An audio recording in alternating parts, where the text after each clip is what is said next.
Bradesco, as melhores histórias e um só banco. Olá, boa noite. Boa noite. A despedida do ídolo argentino Diego Armando Maradona gerou uma multidão em Buenos Aires, nos quarteirões que cercam a sede do governo do país. É difícil calcular com precisão, mas pelo menos 1 milhão de pessoas saiu às ruas e se emocionou. Ao longo do dia, foram cenas de muita comoção, mas também de descontrole. Emoções extremas associadas ao estilo e à vida de um dos maiores atletas da história. A família se despediu primeiro. Por volta de 1h30 da manhã, o corpo de Diego Maradona chegou à Casa Rosada, sede do governo argentino. E por toda Buenos Aires se ouviram choro e homenagens. Pontualmente às 6 da manhã, as portas foram abertas ao público e já tinha gente esperando. Muitos haviam virado à madrugada. Houve tumulto nas primeiras horas. Em tempos de pandemia, a intenção era controlar a entrada das pessoas que vinham se despedir do ídolo. Mais de 1 milhão era a expectativa. Um menino que era pobre, diz Astor, de 5 anos. Ele mesmo escreveu na camisa que antes só tinha Messi. O sonho dele era jogar o Mundial e ser campeão. Na fila, que ocupava mais de 20 quarteirões, eles iriam aguardar com paciência. É um momento histórico, diz a mãe. Para o pai de Astor, Diego marcou todos os argentinos, os que gostam muito de futebol e os que não gostam.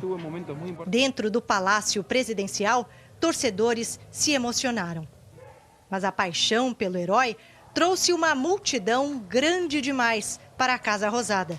Houve mais tumulto e o caixão foi retirado da capela. Por motivo de segurança, o velório foi encerrado e o confronto ao redor do Palácio do Governo se irradiou para a Avenida 9 de Julho, a principal da capital argentina, e onde a fila avançava. Para dispersar a multidão, a polícia veio com caminhões de água e balas de borracha. A gente está num dos principais cruzamentos aqui de Buenos Aires.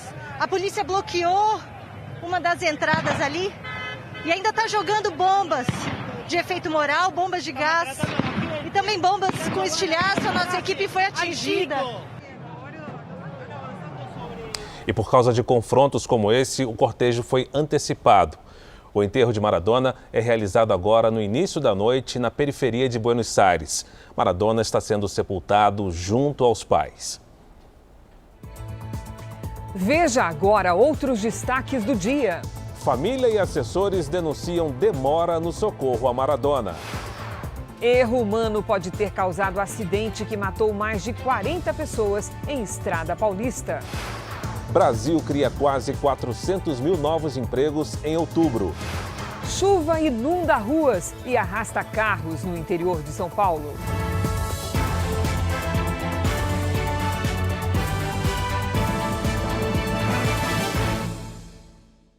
Oferecimento Bradesco, as melhores histórias e um só banco.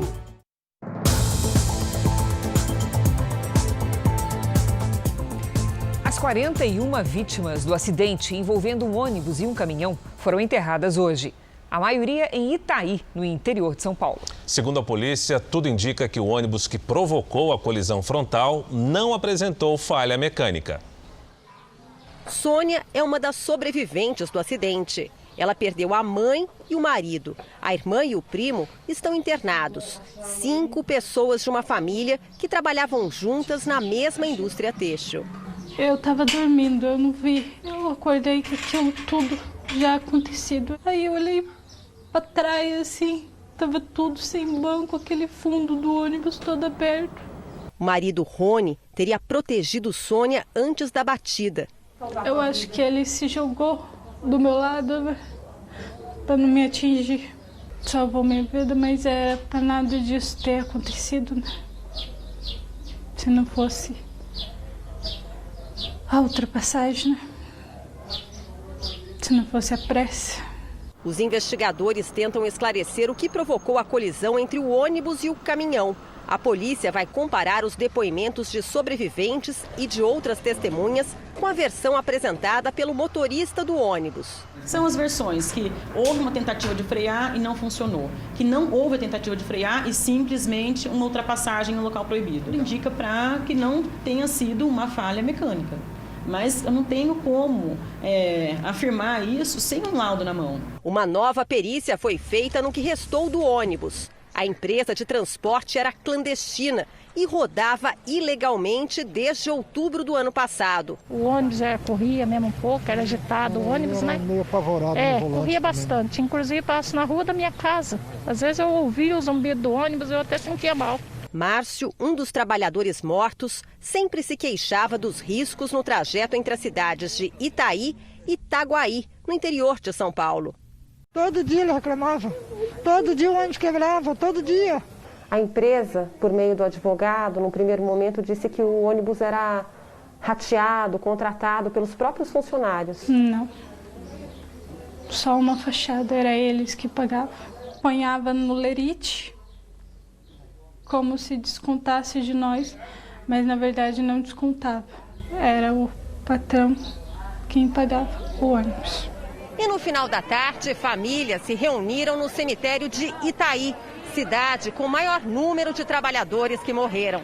Balões foram soltos em homenagem aos 41 mortos. O velório coletivo dos corpos aconteceu nos ginásios esportivos da cidade. Perder a esposa e o genro, né? Deixar a criança aí, o molequinho dele com menos de 2 anos, primeiro filho, né? Tava com a vida toda, né? Rapaz de 25 anos e perder a vida num acidente tão brutal assim.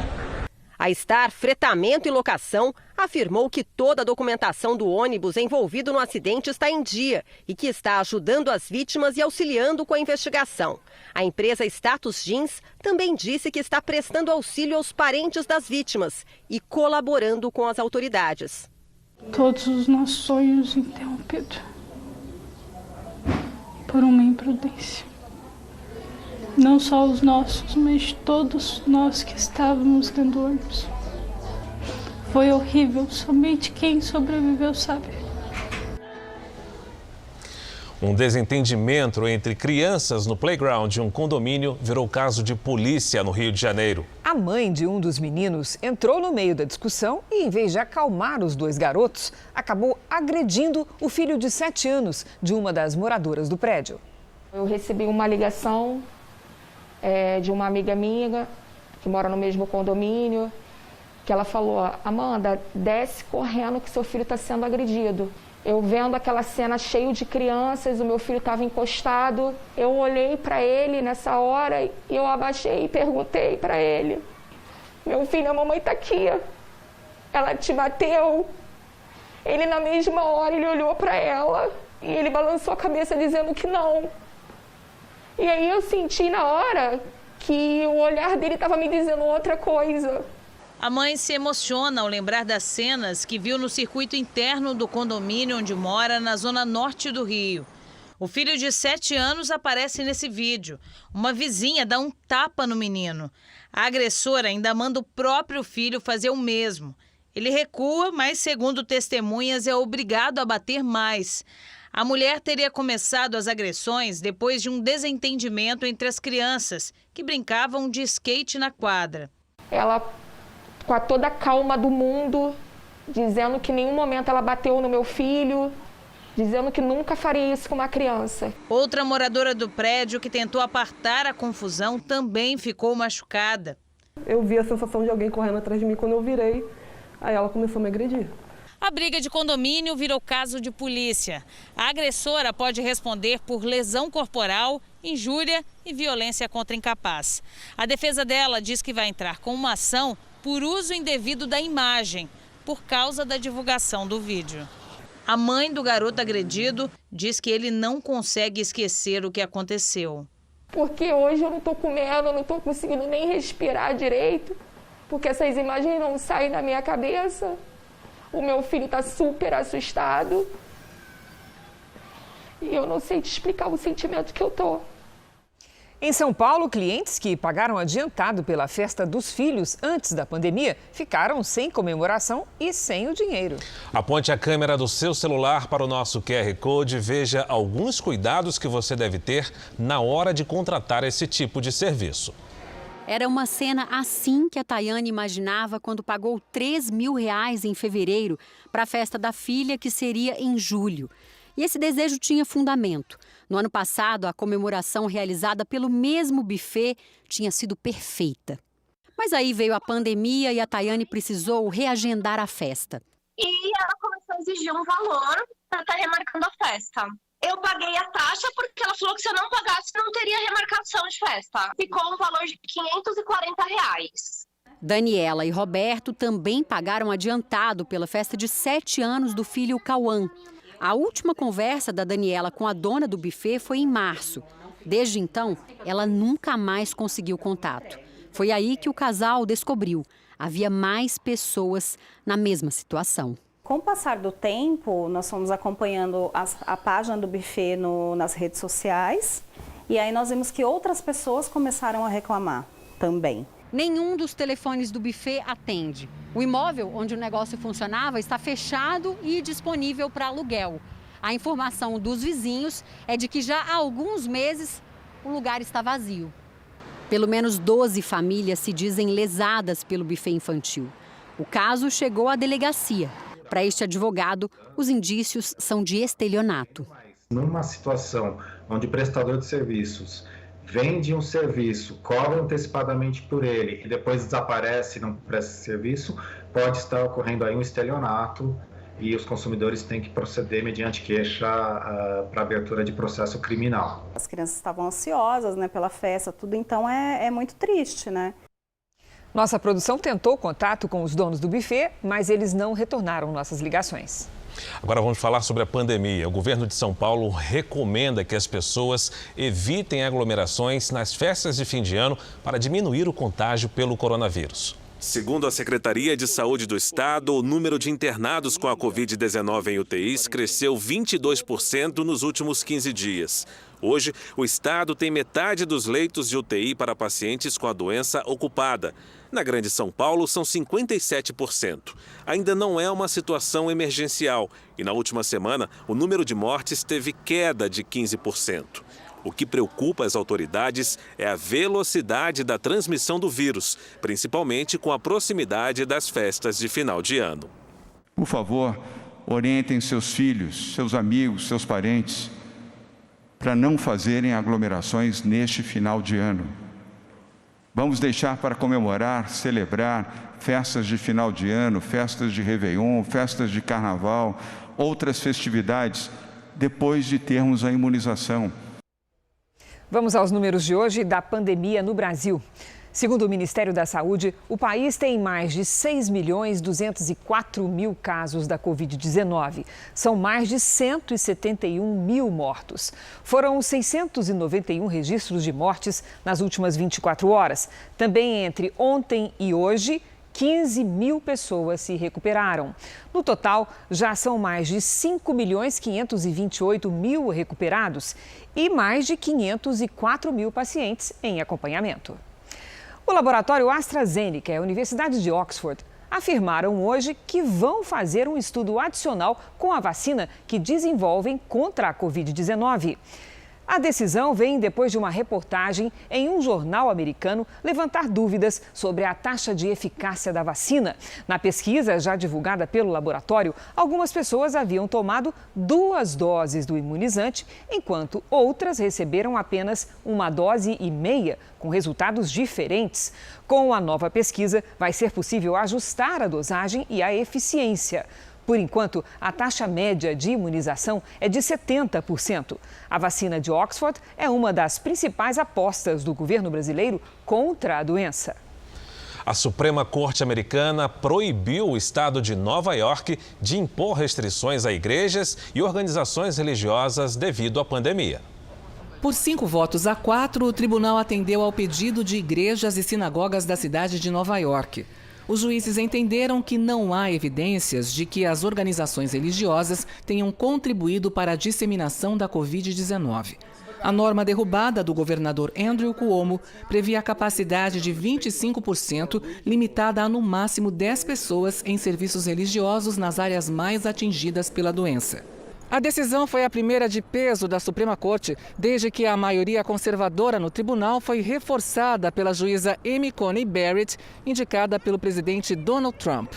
Nas redes sociais, ele postou a notícia com desejos de feliz Dia de Ação de Graças, se referindo ao feriado comemorado hoje nos Estados Unidos. Segundo os primeiros exames, Maradona morreu de um edema pulmonar, causado por insuficiência cardíaca. Um quadro que combina com os problemas de saúde que ele tinha nas últimas décadas. Mas a família do jogador acredita que possa ter havido erro médico e até mesmo demora no atendimento. Jornais argentinos revelaram que Maradona acordou cedo no dia em que morreu. Tomou café da manhã, caminhou algumas horas e depois voltou para a cama. Por volta das 10 da manhã, quando costumava levantar normalmente, começou a passar mal. 2 horas depois, estava morto. A última pessoa da família a ver Maradona com vida foi o sobrinho na noite de terça-feira. A família do jogador afirma que pode ter acontecido um erro na prescrição de um medicamento e que isso pode ser uma das causas da morte dele. E ainda de acordo com a imprensa, Maradona estava triste nos últimos dias porque não conseguiu reunir os 5 filhos e o neto para comemorar o aniversário de 60 anos em 30 de outubro. A polícia diz que não suspeita de crime, mas abriu uma investigação. Por uma rede social, o advogado Matias Morla, que trabalha com Maradona e era o principal porta-voz do ex-jogador, afirmou que lutará por uma apuração completa sobre a morte de seu cliente. Mesmo com uma equipe médica em casa, ele não teria recebido o atendimento necessário. O advogado de Maradona ainda afirmou que o ex-atleta ficou 12 horas sem atenção dos médicos. Quando começou a passar mal, uma ambulância foi chamada, mas demorou cerca de 30 minutos para chegar ao local onde Maradona estava. O funcionário da funerária para onde o corpo de Maradona foi levado acabou demitido. Ele divulgou uma foto ao lado do corpo do ex-jogador antes de ser levado para o velório. O dono da funerária pediu desculpas à família. Veja a seguir, quase 400 mil vagas com carteira assinada foram abertas em outubro. E também as homenagens pelo mundo dos amigos e fãs de Diego Maradona.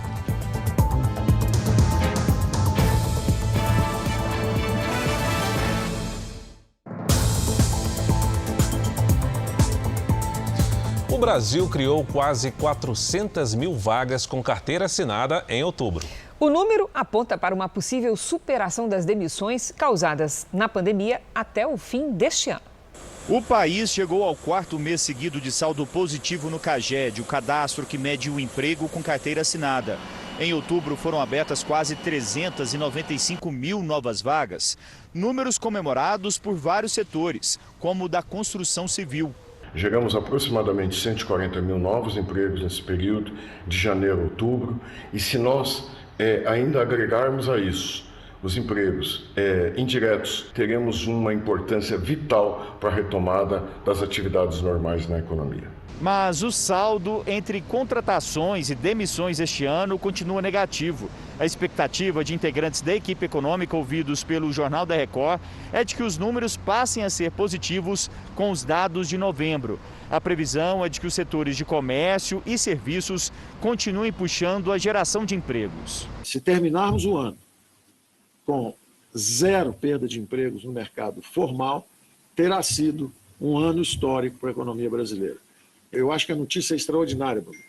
Eu acho que é tão boa que é difícil melhorar. Eu acho que nós não vamos conseguir criar ainda mais do que isso. Mas só a indicação de que nós podemos terminar o ano com 0 é extraordinário.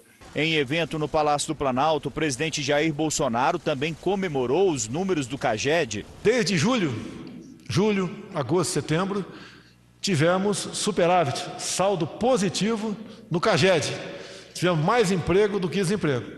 E agora, levando-se em conta outubro, que é o antepenúltimo mês para fim do ano, o CAGED nos deu um superávit de 400 mil novos empregos e carteira assinada. Se nós acreditarmos em projeções, nós vamos terminar o ano mês de dezembro, com mais gente empregada que em dezembro do ano passado. O presidente voltou a negar a possibilidade de mudanças no comando do Ministério da Economia e brincou com o apelido dado por ele mesmo a Paulo Guedes, para dizer que o ministro fica no cargo. O nosso posto Ipiranga é insubstituível. Agora vamos falar da inflação da indústria. Os preços dos produtos usados pelo setor sem impostos e sem frete estão em alta já faz 15 meses. Ou seja, eles continuaram subindo mesmo com a queda da economia provocada pela pandemia. Vamos aos números do telão? Segundo o índice de preços ao produtor, que é medido pelo IBGE e divulgado hoje, os custos subiram 3,4% no mês passado, comparado com setembro. No ano, a alta já é de mais de 17%. E nos últimos 12 meses, ela é de 19%. Há 3 dias do segundo turno das eleições, o Instituto Real Time Big Data divulga mais uma rodada de pesquisas contratadas pela Record TV. Em Vitória, o delegado Pasolini tem vantagem sobre João Coser. Delegado Pasolini, do Republicanos, tem 47% contra 40% de João Coser, do PT. Brancos e nulos somam 9%. Não souberam ou não responderam, 4%. Em votos válidos, delegado Pasolini aparece com 54% e João Coser com 46%. O Instituto Real Time Big Data ouviu 850 eleitores entre os dias 22 e 25 de novembro. A margem de erro é de 3 pontos e o nível de confiança da pesquisa de 95%. Em Fortaleza, José Sarto seria eleito de acordo com o Real Time Big Data. O candidato do PDT aparece na frente, com 55% dos votos, contra 34% do capitão Wagner, do PROS. Brancos e nulos somam 8%. 3% não souberam ou não responderam. Nos votos válidos, Sarto tem 62% e capitão Wagner 38%. O Instituto Real Time Big Data ouviu 850 eleitores entre os dias 22 e 25 de novembro. A margem de erro é de 3 pontos e o nível de confiança da pesquisa de 95%. Ainda nesta edição, as pesquisas em mais 3 capitais brasileiras. Vamos agora com a opinião do jornalista Augusto Nunes. Boa noite, Augusto. Boa noite, Cris. Boa noite, Fara. Boa noite a você que nos acompanha. Parece piada, mas o momento surreal aconteceu. No fim de 2010, o presidente Lula registrou em cartório um balanço de governo que transformava o Brasil numa espécie de Noruega com carnaval, muita praia e muito sol.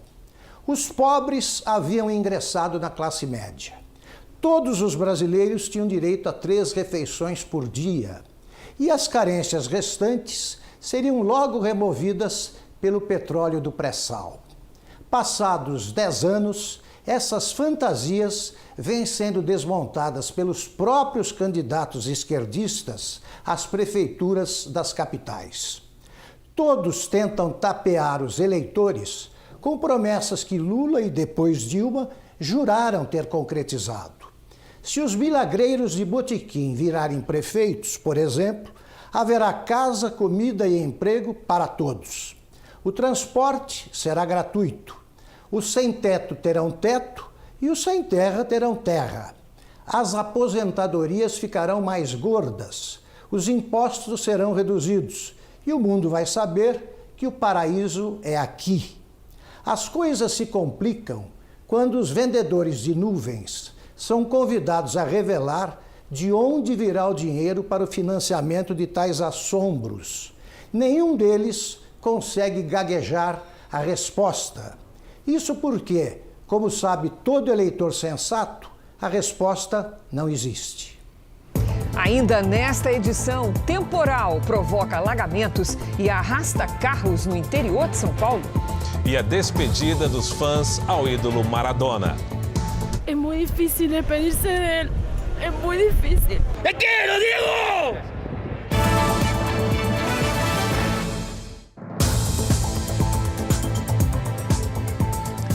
O vice-presidente da República, Hamilton Mourão, defendeu hoje a existência de uma boa relação entre Brasil e China, depois que o deputado federal Eduardo Bolsonaro acusou os chineses de espionagem com a tecnologia 5G. O recado do vice-presidente a empresários foi claro. A China é a nossa principal parceira comercial e o Brasil precisa expandir relações com o país asiático. Precisamos agora lançar o olhar para o futuro, de modo a encontrar meios de ampliar e diversificar as relações existentes. A China é o país que mais compra e o que mais vende para o Brasil. Entre janeiro e outubro deste ano, nós exportamos mais de 310 bilhões de reais em produtos como soja e minério de ferro. E compramos mais de 145 bilhões em manufaturados. O saldo positivo da nossa balança comercial supera os 165 bilhões de reais. A fala do vice-presidente veio num momento delicado na relação entre os dois países. No início da semana, o deputado federal Eduardo Bolsonaro, filho do presidente Bolsonaro, acusou a China numa rede social de promover espionagem com a tecnologia 5G. Após a repercussão negativa, ele apagou as mensagens. Ontem, o vice-presidente da Câmara, deputado Marcos Pereira, do Republicanos, já tinha feito uma dura crítica à atitude do deputado Eduardo no programa JR Entrevista. Eu vejo com muita preocupação, beira a irresponsabilidade, porque nós sabemos que a China é o principal parceiro comercial do Brasil. Portanto, fazer uma declaração como essa, no momento em que nós estamos vivendo uma crise econômica causada e agravada, melhor dizendo, pela pandemia, beira a irresponsabilidade com aquilo que é o nosso principal parceiro. Numa queda de braços entre Brasil e China, não tenha dúvida que o maior prejudicado será o Brasil. Deputados pediram afastamento de Eduardo Bolsonaro do comando da Comissão de Relações Exteriores da Câmara. Por uma rede social, a Embaixada da China chamou de infundadas e indignas as acusações do deputado Eduardo Bolsonaro. O Itamaraty saiu em defesa do filho do presidente. Afirmou que foi desrespeitoso e ofensivo o comunicado do governo chinês e que temas de interesses diplomáticos não deveriam ser tratados pelas redes sociais. A assessoria do deputado Eduardo Bolsonaro não retornou o nosso contato. No Rio de Janeiro, um casal e 2 filhos estão em estado grave depois da explosão de um botijão de gás. A explosão foi registrada por câmeras de vigilância da rua em São João de Meriti, na Baixada Fluminense. Hoje, os tapumes escondem a destruição.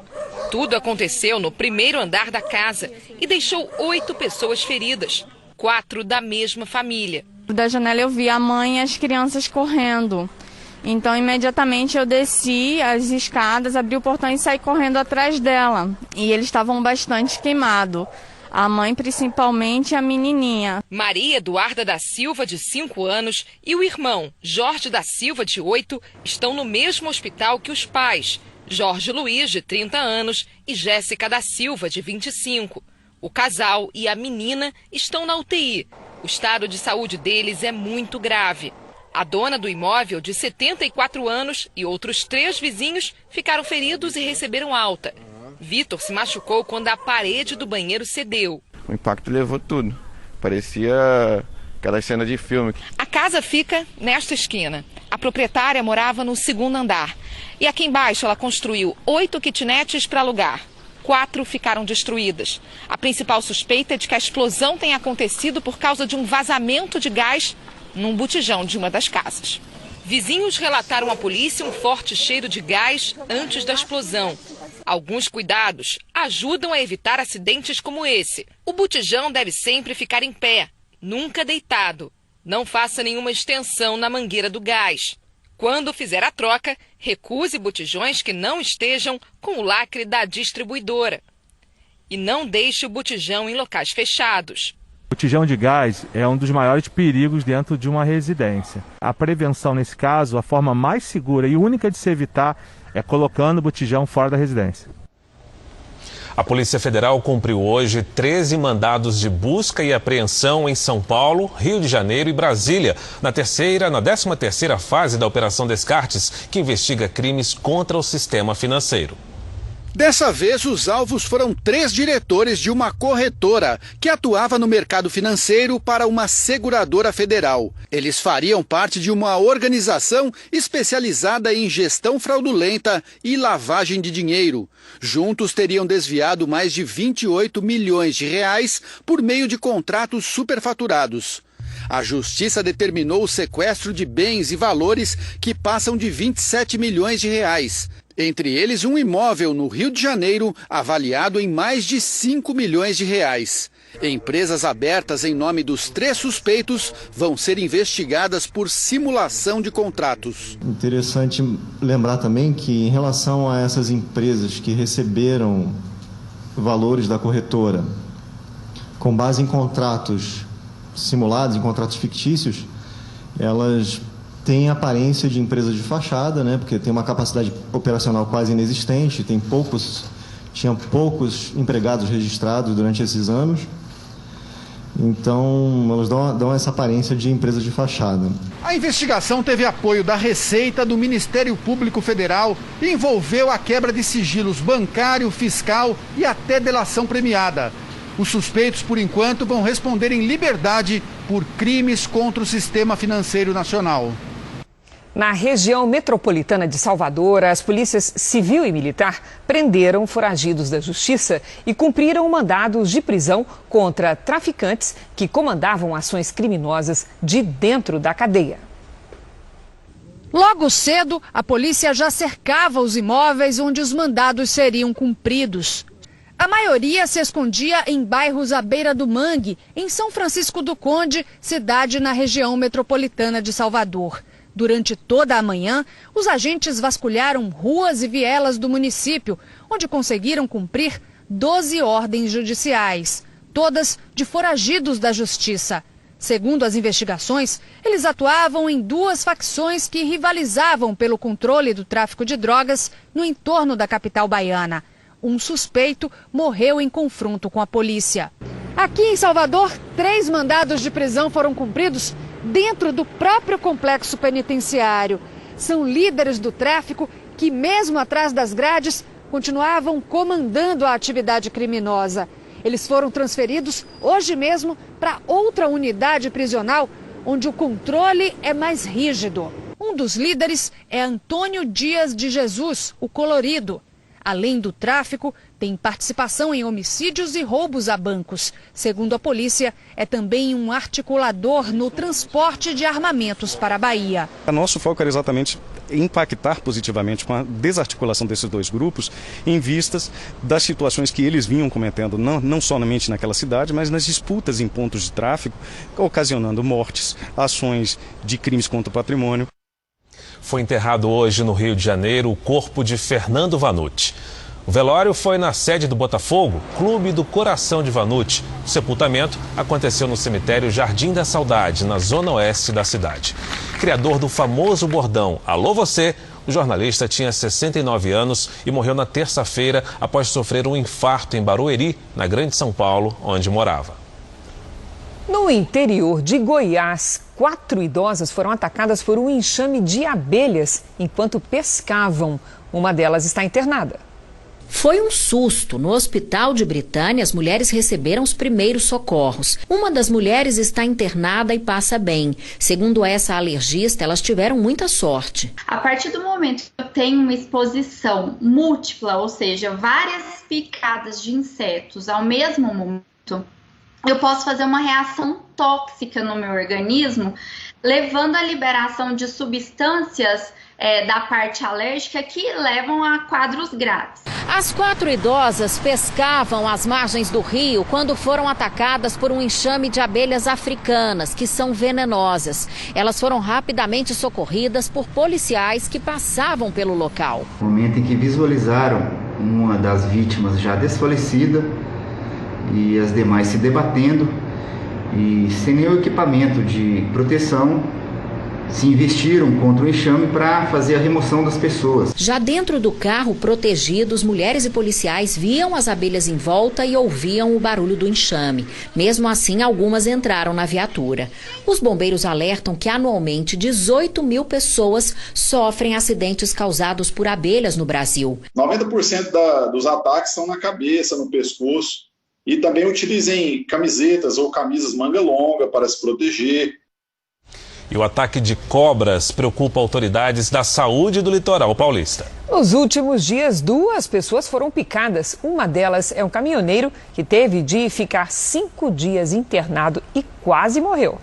Valmir caminha com dificuldade. O pé está inchado e ainda dói. Minha pressão descontrolou e às vezes um pouco de tontura. E dificuldade para comer também, ainda estou sentindo também. O caminhoneiro foi picado por uma cobra venenosa, a jararacuçu, na esquina da casa dele, em Cubatão, litoral paulista. Na frente do caminhão eu senti uma fisgada fina, como se fosse uma picadinha no dedo, daquela que tira sangue. E eu olhei e pensei, a princípio eu pensei que era um sapo, alguma coisa desse tipo. Mas aí eu olhei bem, era uma cobra. Ele ficou quase uma semana internado. Esse bairro fica às margens da rodovia Anchieta, que liga a capital paulista ao litoral. Entre as casas e a estrada tem essa extensa faixa de mato. O Valmir não foi o primeiro morador daqui a ser picado por uma cobra. Marisa ficou 13 dias na UTI. A cobra que picou o pé dela foi da mesma espécie. Aqui a gente está correndo um risco. As crianças, dá medo das crianças andar por aqui. Fizeram um playground ali, o playground já está cheio de mato. A jararacuçu é venenosa e comum nessa região. O veterinário orienta a usar botas em áreas perto do mato. Às vezes pode causar necrose local, de onde foi a picada. Pode causar um inchaço muito grande, com dor severa no local. A prefeitura informou que faz limpeza periódica das áreas verdes e que as cobras são protegidas por lei ambiental. Portanto, o abate para controle populacional é crime. Em Betim, região metropolitana de Belo Horizonte, o prédio que ficou alguns dias sob ameaça de desabar finalmente foi demolido. O trabalho foi feito aos poucos para preservar as casas que ficam no entorno. 15 famílias tiveram de ser retiradas. A retroescavadeira deve levar 3 dias para limpar o local. Nos Estados Unidos, um policial gravou o momento em que um cachorro é resgatado de uma casa em chamas. A câmera presa ao corpo do policial registrou a cena. A casa pegava fogo e um dos cães da família estava no 2º andar. O agente usou um andaime e uma cadeira para salvar o animal. Em seguida, os bombeiros chegaram e ainda resgataram outro cão. Uma menina de 6 anos morreu após cair da janela do apartamento. O acidente aconteceu enquanto a mãe deu uma rápida saída para ir à escolinha da filha ao lado do prédio. A queda aconteceu do 7º andar, do lado das janelas da área de serviço desse condomínio. Essas imagens mostram quando a mãe chega desesperada, amparada por uma funcionária, depois de saber da notícia. O socorro chegou rapidamente. Ambulâncias, bombeiros e até o helicóptero da Polícia Militar. Os socorristas fizeram massagem cardíaca na menina de apenas 6 anos e a prepararam para a transferência. Mas ela não resistiu aos ferimentos. Os pais de Eduarda foram ouvidos hoje à tarde na delegacia. Muito abalados, não conversaram com os jornalistas. Eles contaram à polícia que a filha caiu da única janela do apartamento que não tinha rede de proteção. A menina teria ficado dormindo sozinha, enquanto a mãe saiu rapidamente para ir até a escola da filha, que fica bem perto do condomínio. A mãe foi entregar o livro de atividades da filha na escolinha. E, infelizmente, nesse trajeto de segundos, aconteceu essa fatalidade. A diarista da família disse que cruzou com a mãe da criança na portaria do prédio quando chegou para trabalhar. Mas que ao entrar no apartamento, minutos depois, já não encontrou a menina. Segundo a polícia, as imagens das câmeras de vigilância do edifício comprovam a versão da família e da diarista. Na reta final das eleições, os candidatos intensificam a campanha de olho no voto dos indecisos. O atual prefeito do Rio de Janeiro e candidato pelo Republicanos, Marcelo Crivella, participou de uma entrevista na Record TV, onde discutiu os principais desafios da cidade. O ex-prefeito e candidato do DEM, Eduardo Paes, que decidiu não participar do debate da emissora, fez uma caminhada no Parque Madureira, na Zona Norte, ao lado de apoiadores. Em São Paulo, o atual prefeito, Bruno Covas, do PSDB, concedeu entrevistas durante a manhã e depois fez uma visita à Zona Norte, onde participou de uma carreata. O almoço foi em uma padaria na região. Guilherme Boulos, do PSOL, teve um encontro com pequenos empreendedores e comerciantes na região de Santa Efigênia, no centro, e depois participou de uma sabatina. Aqui em Porto Alegre, com o atual prefeito Nelson Marquesa Júnior, fora do segundo turno, Sebastião Melo, do MDB, e Manuela Dávila, do PCdoB, disputam o voto do eleitor para ocupar a prefeitura da capital gaúcha. Ainda que os dois já tenham se candidatado ao posto antes, a vitória seria inédita para qualquer um deles. Hoje, Sebastião Melo, do MDB, concedeu entrevistas e gravou programas eleitorais. Já Manuela Dávila, do PCdoB, fez corpo a corpo pela capital gaúcha. Em Manaus, Davi Almeida, do Avante, deu entrevista à Record TV hoje de manhã. O adversário, Amazonino Mendes, do Podemos, não teve agenda divulgada. O Instituto Real Time Big Data divulgou mais uma rodada de pesquisas contratadas pela Record TV. Em Manaus, Davi Almeida aparece na frente. O candidato do Avante tem 48% das intenções de voto. Amazonino Mendes, do Podemos, aparece com 31%. Brancos e nulos somam 13%. Não souberam ou não responderam, 8%.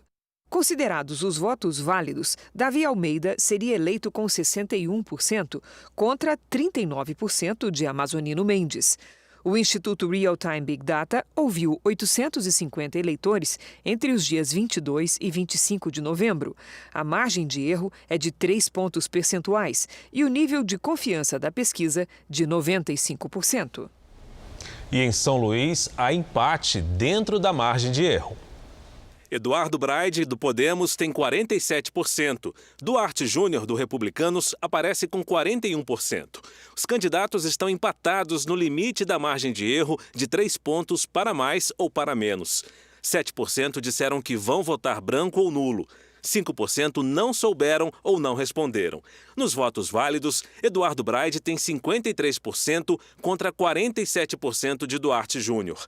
O Instituto Real Time Big Data ouviu 850 eleitores entre os dias 22 e 25.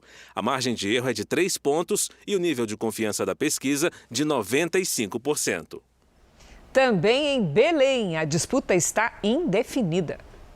Edmilson Rodrigues, do PSOL, tem 44%. Delegado federal Eguchi, do Patriota, tem 42%. Os dois estão tecnicamente empatados pela margem de erro, que é de 3 pontos para mais ou para menos. Brancos e nulos somam 9%. Não souberam ou não responderam 5%. Nos votos válidos também há empate técnico. Edmilson Rodrigues aparece com 51% e o delegado federal Eguchi com 49%. O Instituto Real Time Big Data ouviu 850 eleitores entre os dias 22 e 25 de novembro. A margem de erro é de 3 pontos e o nível de confiança da pesquisa de 95%. O presidente Jair Bolsonaro abriu mão de prestar depoimento à Polícia Federal no inquérito que apura a suposta tentativa de interferência dele na autonomia da corporação. Pois então vamos a Brasília, ao vivo, com o repórter Clébio Cavagnoli, que tem as informações. Boa noite, Clébio. Olá, Cris. Boa noite a você e a todos. A decisão foi informada ao Supremo Tribunal Federal pela Advocacia Geral da União.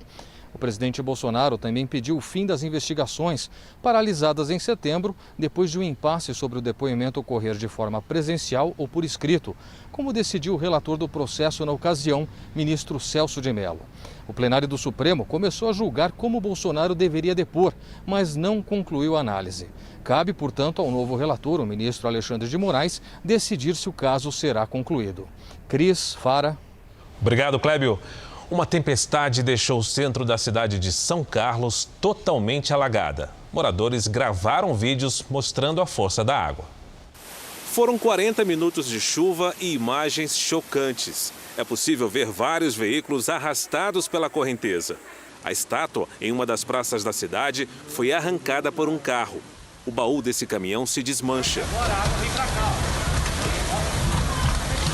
A velocidade e a altura da água assustaram a população. E um rio se formou na região central da cidade. A chuva está levando os carros aí. Ainda não há informações de desabrigados, mas várias pessoas estão sendo atendidas no pronto-socorro da região.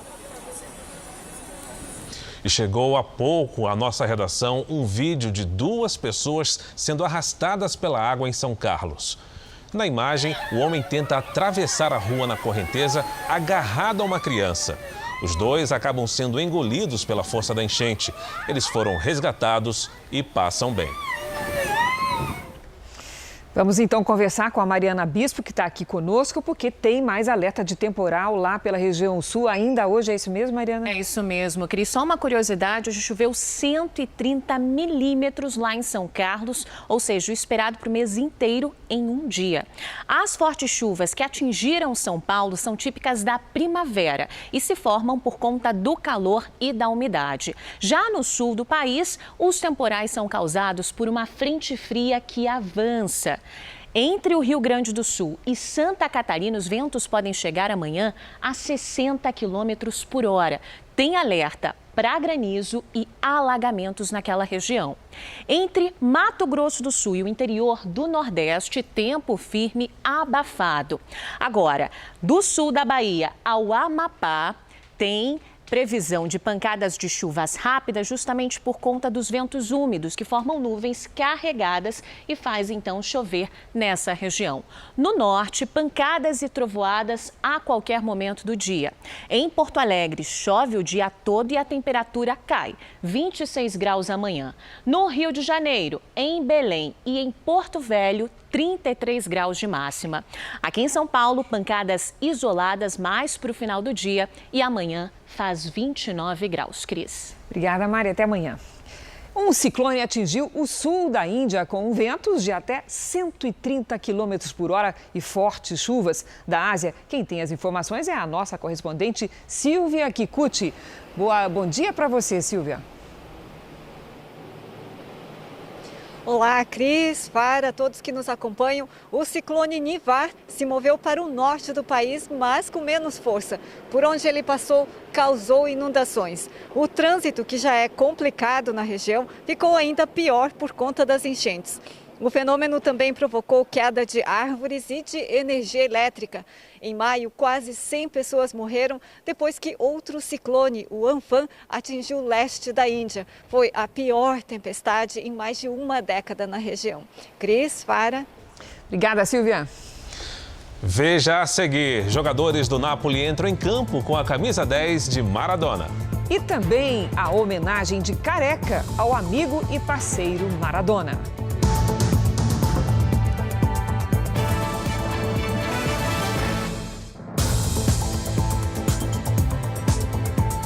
Uma realidade perigosa na maior cidade do Brasil. O alto número de ocupações irregulares. Segundo a Prefeitura de São Paulo, são mais de 300. Muitos desses imóveis se tornaram lucrativos para alguns movimentos de moradia. São Paulo, 1º de maio de 2018. Um prédio de 24 andares, tomado pelas chamas, desaba no centro da cidade. No edifício, havia uma ocupação. Quase 400 pessoas moravam de maneira irregular no local.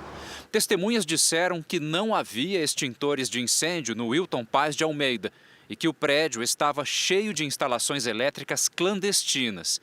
Para este especialista em urbanismo, morar ali era mesmo um risco. O desabamento daquele edifício ele é simbólico, apesar de muito triste para o centro de São Paulo, porque ele deixa claro o seguinte: a habitação informal, a ocupação informal, ela pode ter nenhuma regra de segurança, de prevenção de incêndio, de nada. E as pessoas continuam ali tomando risco. Os líderes da ocupação foram presos por suspeita de extorsão e associação criminosa. As investigações apontaram que eles cobravam mensalidades de até R$400 das famílias para ficar no local. Os que não pagavam, segundo relatos da época, eram vítimas de agressões e acabavam expulsos. As ocupações muitas vezes são disfarces para o crime. Foi o que aconteceu em agosto de 2016.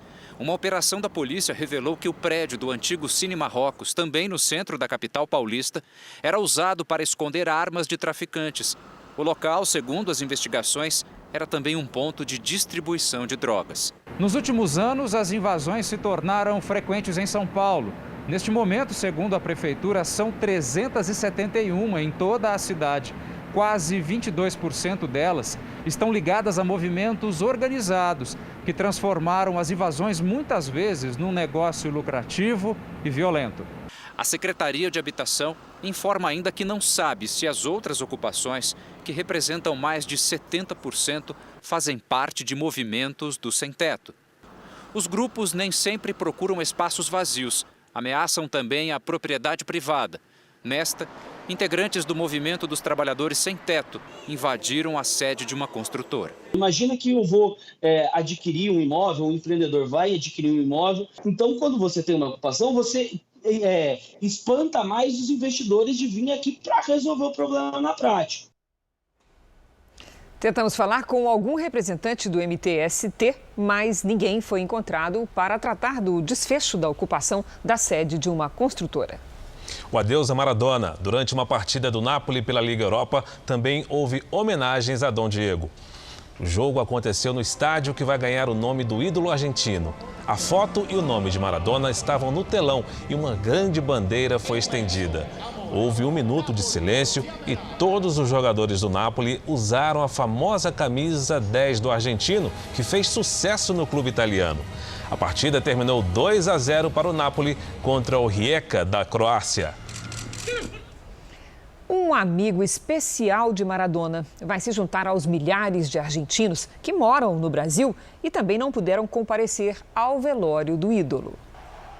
No Napoli da Itália, os dois formaram uma das grandes duplas de ataque da história do futebol.